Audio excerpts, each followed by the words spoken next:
நெடுநாட்களுக்கு முன்பு அந்த புலி காட்டில் வசித்து வந்தது.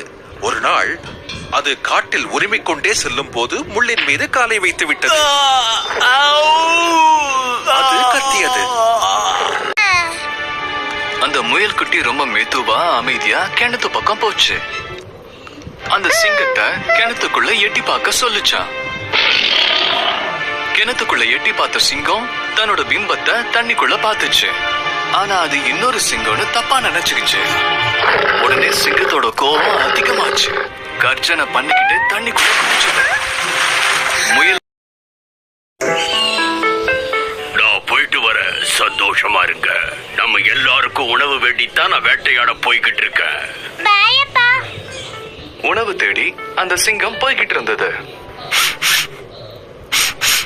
மோப்பம் பிடிச்சாது புதரை விலக்கி பார்க்க அங்க ஒரு நரிக்குட்டி இருந்தது. அந்த நரிக்குட்டியோ பயத்துல ரொம்ப நடுங்கிக்கிட்டு இருந்தது. நான் அவங்களை காப்பாத்தியே ஆகணும். வருங்காலத்துல நான் தானே ராஜாவாக போகிறேன் என்று சொல்லிக்கொண்டே அது ஆக்ரோஷத்தோடு பெரிதாக கர்ஜனை செய்தது. அது வேட்டைக்காரன் பயப்படும் அளவிற்கு பெரிதாக இருந்தது. அப்பா சிங்கம் மிகவும் சந்தோஷப்பட்டது. இறுதியில் தன் மகன் கர்ஜனை செய்வதை ಕற்றுಕೊಂಡ. ಹುಲಿ ಕಾಡಿನಲ್ಲಿ ವಾಸವಾಗಿರ್ತಿತ್ತು. ಒಂದು ದಿನ ಕಾಡಿನಲ್ಲಿ ಹೀಗೆ ಅಡ್ಡಾಡ್ತಿರುವಾಗ ಅದು ಒಂದು ಮುಳ್ಳಿನ ಮೇಲೆ ಕಾಲಿಡ್ತು.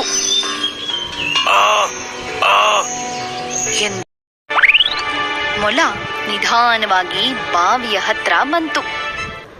ಅದು ಸಿಂಹಕ್ಕೆ ಬಾವಿಯಲ್ಲಿ ಬಗ್ಗಿ ನೋಡಲು ಹೇಳ್ತು.